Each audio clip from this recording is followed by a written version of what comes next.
Maya Bay, one of Thailand's most breathtaking natural wonders. Hidden on the uninhabited Phi Phi Leh, it's a postcard-perfect paradise that's captured hearts around the world.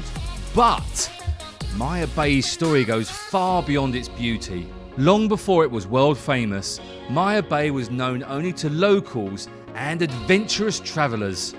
A peaceful, untouched lagoon framed by towering limestone cliffs and teeming with marine life. Then, in the year 2000, everything changed. Hollywood came calling. Maya Bay starred in The Beach, a blockbuster film featuring Leonardo DiCaprio. Overnight, this hidden gem became a bucket list destination. Tourism exploded. At its peak, Maya Bay welcomed over 5,000 visitors a day. The result? Serious damage. Coral reefs were destroyed, marine life vanished, and the beach was slowly being loved to death. Then, in 2018, Thai authorities made a bold decision: close Maya Bay to save it. For nearly 4 years, no tourists were allowed.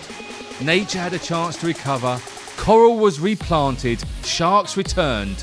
The beach could breathe again.